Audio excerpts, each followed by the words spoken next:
Welcome to another episode of Fabulous Lenormand Beyond the Surface. I guess we are now it's the fourth episode today. Sometimes I really have to think strongly about that. So today we are delving into the tree and the clouds, and I will start right away because especially with the tree, there's a lot to delve into. So let's start. So the tree in the Norman especially stands for well-being, for health, and also for patience and enduring, and also it's also all about the deep-rooted issues. And when we think in terms of relationships between human and trees, there's a long lineage, you could say, up to this day. Um, Back in those days, it was all about holy groves and power places. And also in the past, when a village was built, you really quite often found in the center a tree. Sometimes linden trees, sometimes oaks. You also found them as farmyard trees sometimes for quite practical reasons, as for giving shadow when you need it after work, a place of rest. Sometimes also for protecting against heavy weather. And the same thing there. There were quite often they were linden trees, oak trees, sometimes also beeches. And yeah, you still find them also here, you still find them here in Germany when you visit old farms. We call here Bauernhöfe. We find them sometimes, and also in old little villages. We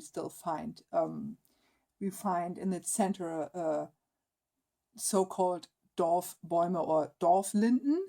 In this case, quite often linden trees, and those trees in the center of villages were quite often places of gatherings, whether it was about for contemplation, for relaxation, but also it was the place where verdicts were decided and also executed.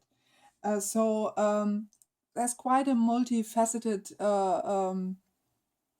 thing going on about trees we used in various ways in human society. We also still have here in Germany, also in terms of linden trees, so-called Tanzlinden.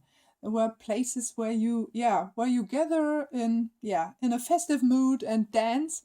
And it is said that here in Germany there is one of the oldest trees here in Germany, which seems to be also a linden tree.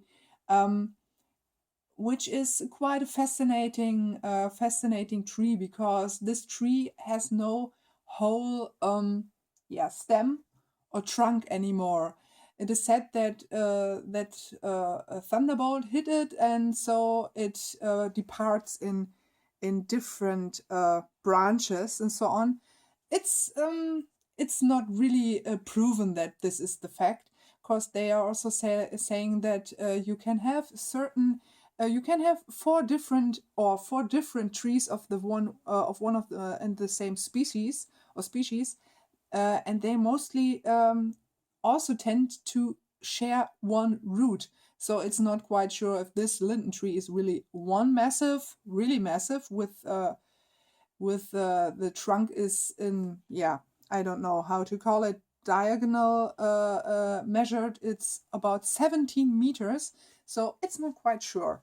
It was once called Germany's oldest tree here in a TV show, but it's not quite sure. But still, I like the fact, and I like also the concept of trees where you dance. There's also a tree I guess it's in Bavaria. I still have to search which tree it was there, where there is also some sense of they build a platform in this kind of tree, so you can dance on this platform. There's also some kind of a festival going on there when everyone gathers and dances there, which was quite amazing to watch. In various cultures, it was believed that trees were the home of spirits and also the ancestors, and also a place to honor the divine. And for instance, what I'm showing you here is or are pictures from the movie My Neighbor Totoro from the Studio Ghibli. And this is a movie as well as other movies from the Studio Ghibli, which deals a lot with nature, environment, with spirits, also with tree spirits. In this case, this little fellow here, of course, that you might all know. And if not, I highly recommend watch this movie. This is really, if you love trees, if you love this kind of um, tree magic spirits whatsoever, this is really highly the movie that you should watch. And this case, this tree here is a camphor tree, and what you can see here, this Totoro here lives inside this tree. It's a tree cave. So yeah, basically tree spirits. Another film, like little film recommendation, which is also dealing a lot with trees and especially with forests, is Princess Mononoke. And those forests and trees you see there are amazing, and it's a total special experience to watch that movie. I should say and should warn, this is maybe a movie you could watch with also with children. This one I would say that you can see here from the age of 12 upwards, because this is not a typical children's animated movie. When you watched Disney before, this is so not at all, but still a wonderful, wonderful movie. So enough of that. When we come back to cultural influences and so on in more European in a more European perspective, we find that oaks or trees in general were also worshipped by Celts and the Germanic people. So, for instance, there was a famous incident here in Germany with the which is quite fitting with this card from the Celtic Lenormand, which is representing an oak. There's an incident here in Germany, or was an incident here in Germany, where a famous, you could say a famous, the so-called donor or oak was chopped down. The donor oak, it's quite different to to pronounce. Donaueiche. This oak was sacred to the god Donau, or Thor, that you might all know.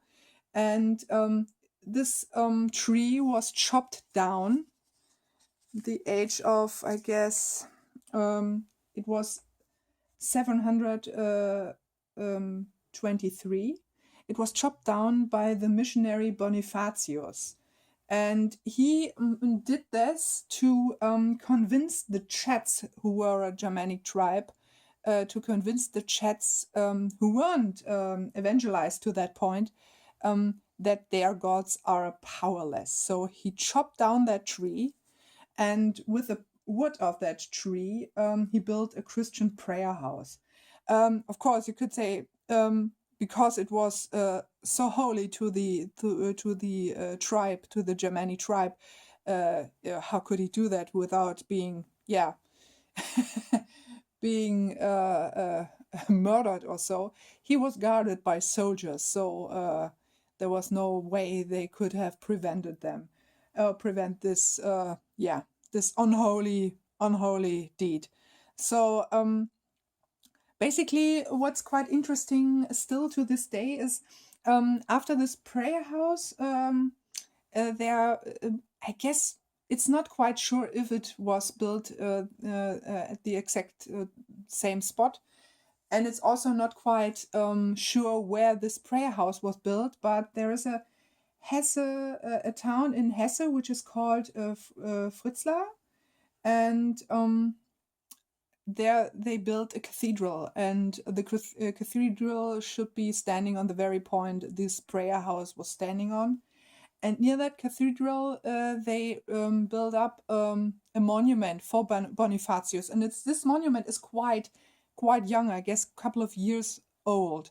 And still to this day, there are some gatherings, pagan gatherings, where pagans are peacefully protesting against this this monument for Bonifatius, and they also try to remember the people who were murdered in terms of Christianization. So this is quite an interesting fact. I don't know if they are still doing this. I found some articles online where they did it for a couple of years. I guess it started 2011 or 2012. I don't know exactly.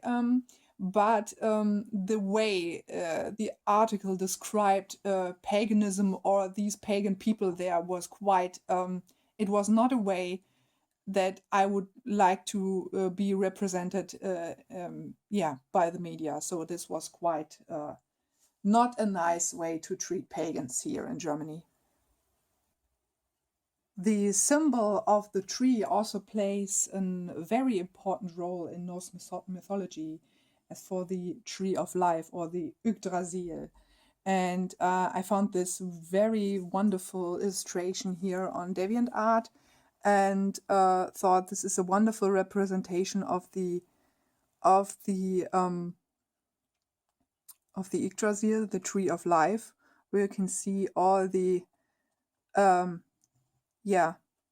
the homes of the gods, the homes of the elves, and so on. You can see it here, the land of fire, the land of dwarves, and also the land of the humans with the Bifrost or Bifrost, the rainbow bridge which leads to Asgard. And of course, you also find here the three Norns, if you remember from the last episode.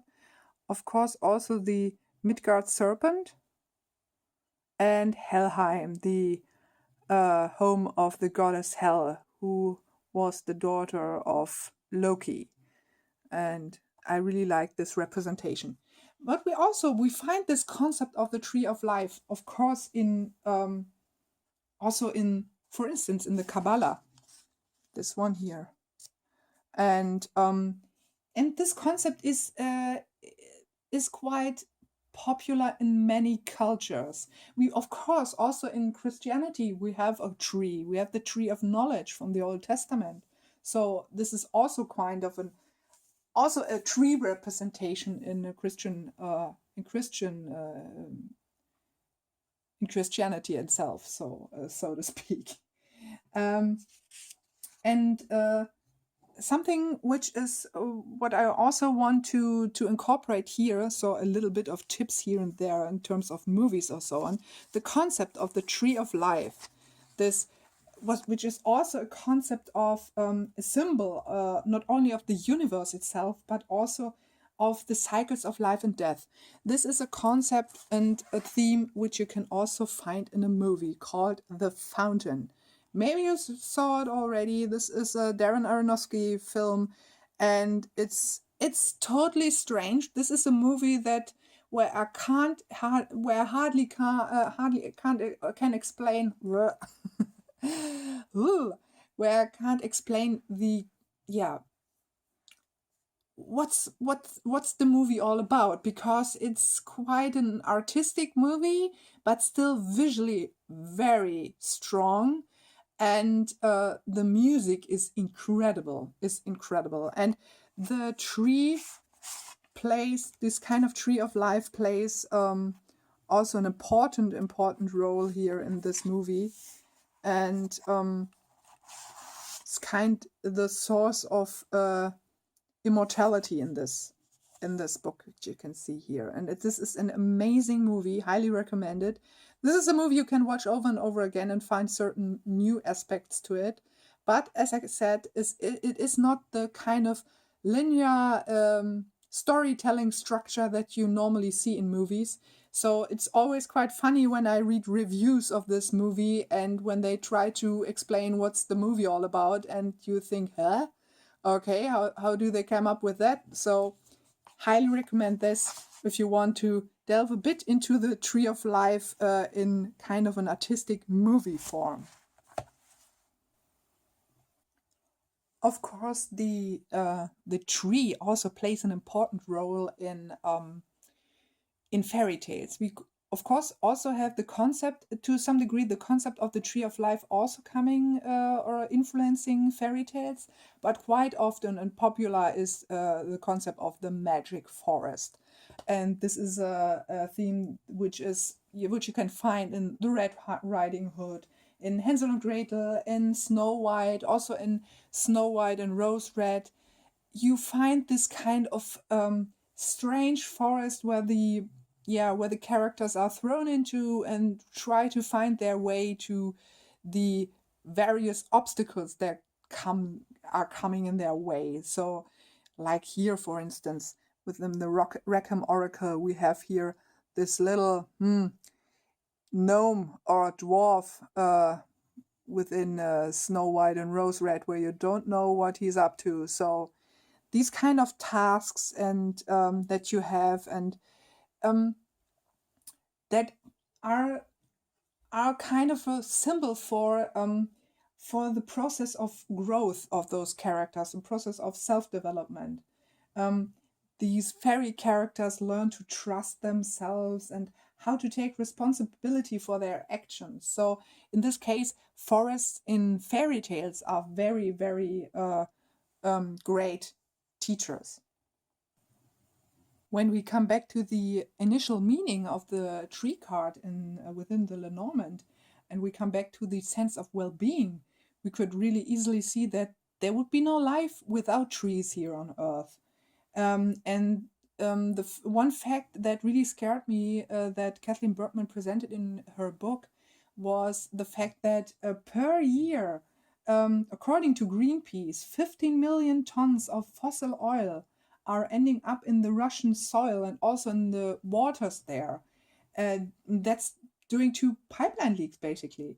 And this poisoned soil and poisoned water ends up in the forests there, and they are literally drowning in this kind of poisoned mud. So per year, so this is insanity. So this scares me a lot. This scares me a lot. And what can we say about that? We as humans, we need this connection to nature, and this Mother Nature gives us more life quality, more sense of inner peace, and also happiness. And it helps you when you connect, when you're going outside, going under trees, or you're in the forest or so. This refreshes you. This gives you more power. You're more resistant. You have more resistance against stress and so forth. So we need this connection. And it's also said that people who are have to be in hospitals are recover much faster when they can look at a tree from their sickbed. So I can really relate to that, even when you have it as when you suffer from grief or something like that. Being able to have a tree in front of your window and look at that. This is I can't I cannot describe this, how much healing energy this kind of everyday look at those green leaves and the wind that is rustling in the trees or in the twigs is giving a sense of hope back, so to speak. So it's good for healing inside and also good for healing outside. And um, what's also interesting, or what I also loved in this book by Kathleen Bertman, was when you get in touch with the tree, this gives so much energy, and it's also grounding. It fosters our inner roots, and these inner roots we can actually also getting in contact with through our root chakra if we are into chakra system at all, which I'm not at the moment. So This is what I can say to this one. But when we come back also within those two, we come back to the Celtic, or at least the ancient people who worshipped trees. It was in those days, it was a punishable act to cut down a tree without the permission of its spirit. So it was strongly believed that health and life and the sense of well-being. So we come back to the sense of well-being of a tree and a human were that they were interconnected and they were interdependent. So both basically connected in fate. So that's the reason, also the reason why doing this act of cutting or chopping down was quite a sensible one. So this is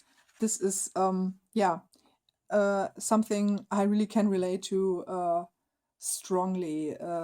That doing these acts of just chopping one tree down without any kind of I don't know if those people have emotions, especially those people who are planning those things within the city councils and so on and so forth. I don't know. Sometimes I think there are quite bureaucratic views on this, and you think you just plant a tree, and then sometimes you don't have the idea that a tree can get quite old and quite big, and maybe this wasn't the best place to plant a tree at all, and then you chop it down and replace it by another small tree which will also grow.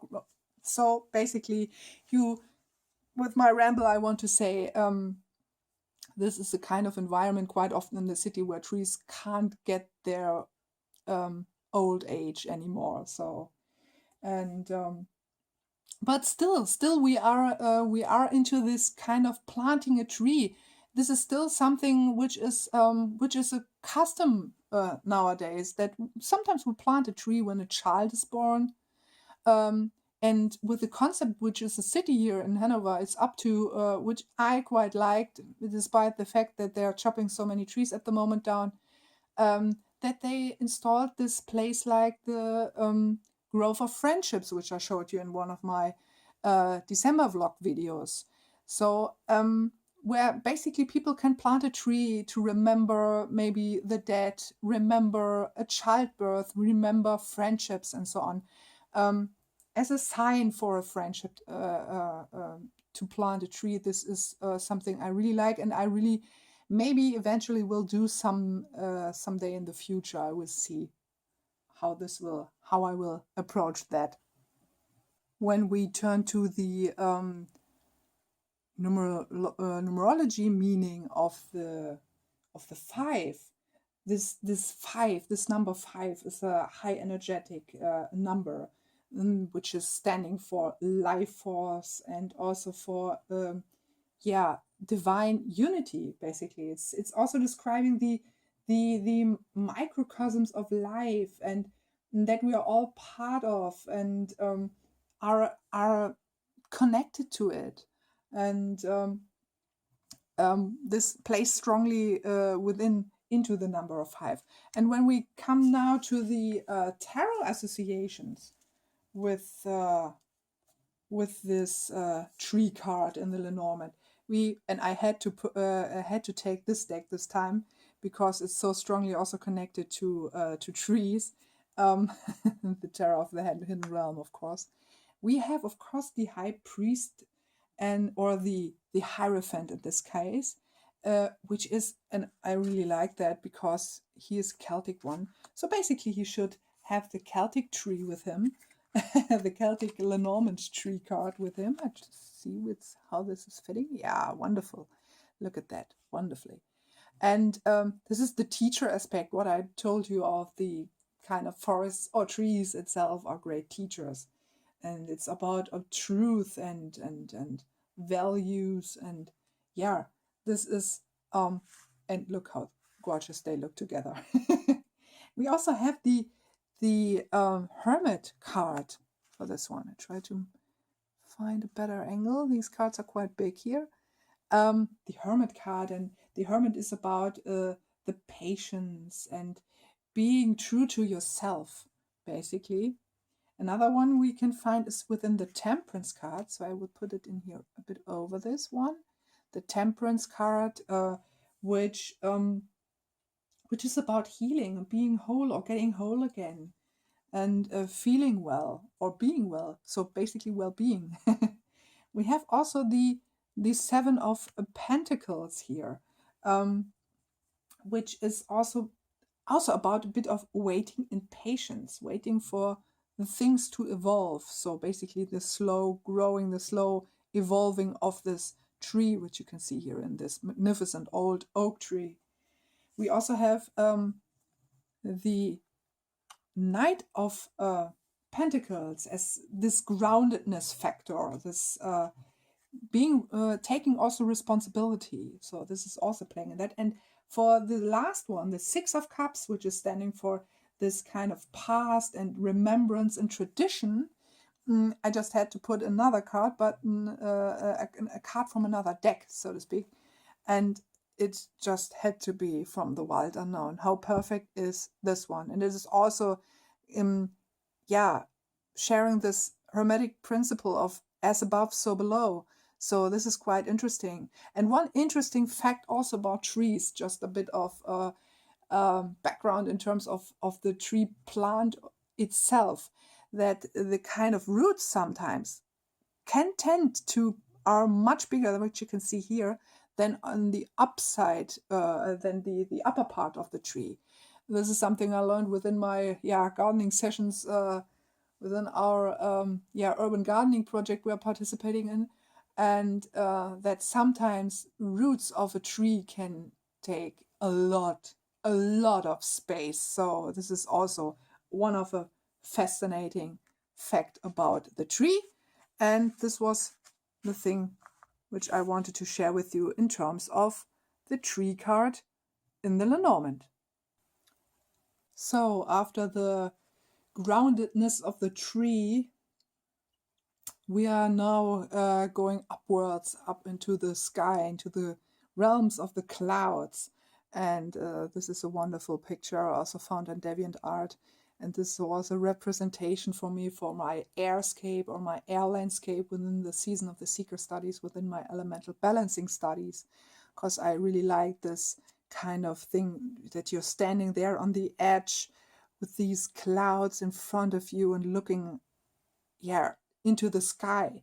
Although it looks like there could be some kind of, this doesn't look promising, this weather, but still this fascinating aspect of watching the clouds, even when bad weather is coming towards you, is still has a certain thrill and fascinating, intriguing factor to it. So this is really something I really love to watch clouds.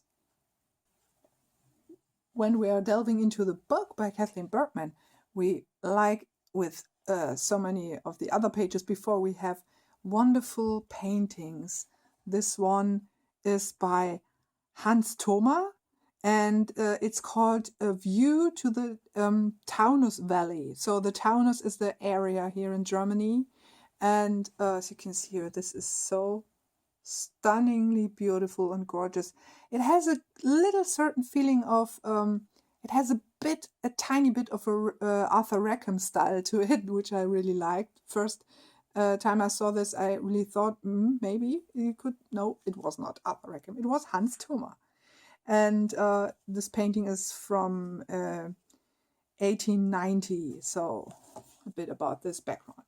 Yeah, but when we come to the clouds, it was always clouds, wind, and weather was always intertwined with every living being here. It was all about surviving and living and living a life, because without rain, for people, no harvest, and without rain, basically also no survival. But with too much rain, of course, balance makes it perfect in this case.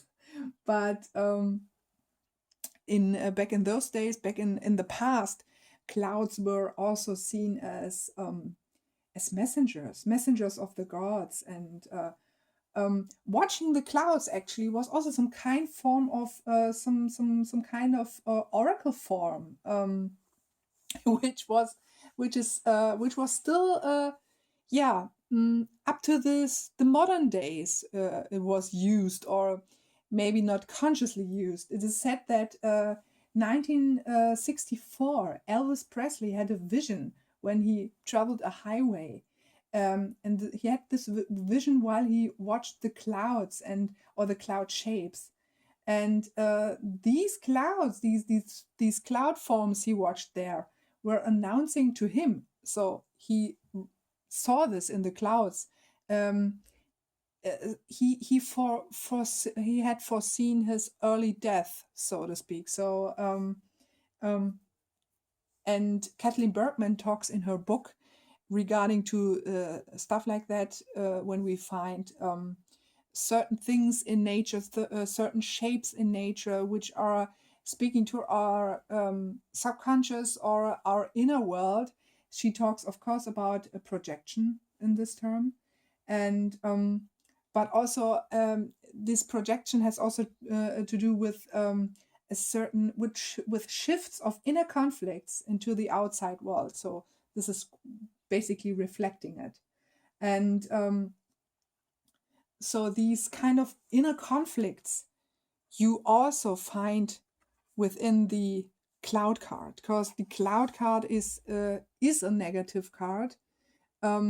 It's about darkness and confusion and depression, basically, which originally I wouldn't have thought, especially normal white clouds, to be this kind of way. But okay, I can see these kind of dark clouds, also the kind of fogginess aspect that plays into this card, fogginess of this of the thoughts and confusion, and maybe repetitive negative thought forms that are cycling inside your head. This makes this card feeling very swordsy. So the sword suits in the tarot to me. So this makes, in this case, it makes totally sense, in the sense of air and in the sense of too many musings and being being kind of held and captured within your negative thoughts, so to speak. What I also find quite interesting is that it's okay, it's a negative card, but it has this kind of positivity already inside with this white cloud. There's this saying here, every cloud has a silver lining. But quite often, also here in Germany, people tend to see, tend to be gloomsters, basically. Always see the bad things and talking when it's raining, oh God, it's raining forever. And when the sun shines, it's so hot, we can't stand it. This is something I really find highly annoying. But coming back to this cloud card is you have this kind of especially when you think about bad weather, that bad weather, that rainstorms or something like that, can be also very cleansing, and it refreshes the atmosphere to a certain point, and then we maybe, or when we see it here, everything maybe vanishes. Maybe some white clouds will stay there, but what we are left with is the blue sky, basically. So Kathleen Bergman basically also talks in her book about the power of imagination, and that you always have to be also on your guard with your imagination, because you can tend to maybe see things too positive or too kind of fairy tale like.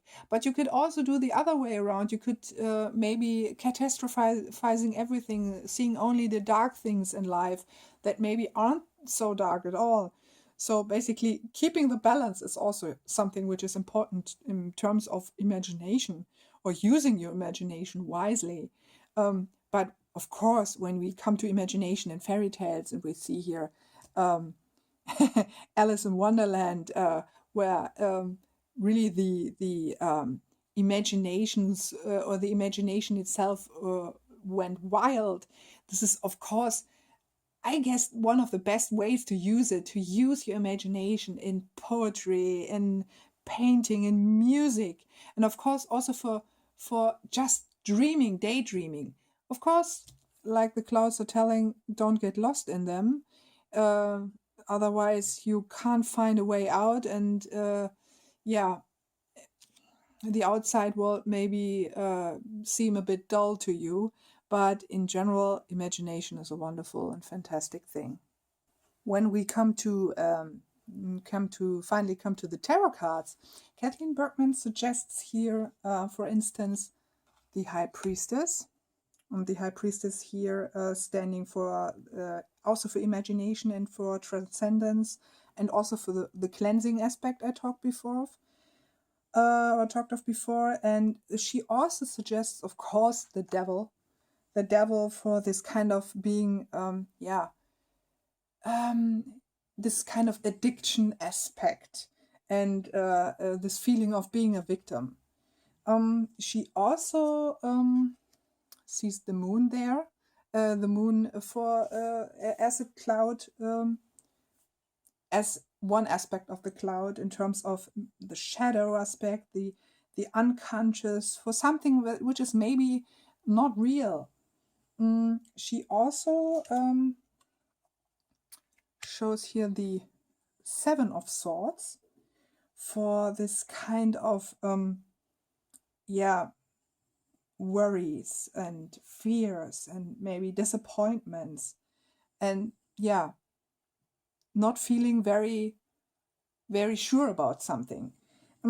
She also has the Seven of Cups here, and this is something about projection and basically fleeing from reality. This is something what I told you before in terms of building a castle in the sky, basically.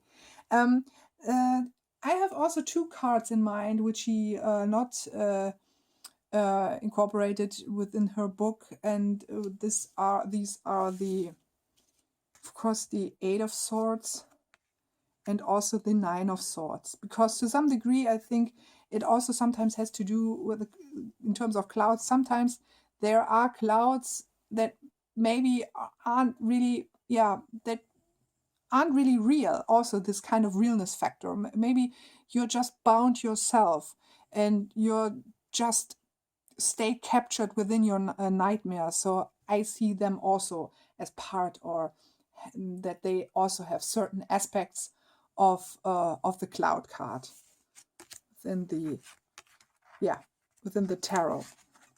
So this was basically about the cloud and the tree within Lenormand. I hope this was helpful. As you can see, some chapters are more meaty and juicy, and some chapters are sometimes a bit you can't get so much from them, but basically still a wonderful book, a good read, and a wonderful background material for all who want to get a bit beyond, like I told you, beyond the surface of Lenormand cards. So I hope you will have a wonderful day, a wonderful night. We will see you soon with the snake and the coffin card. And until then, bye.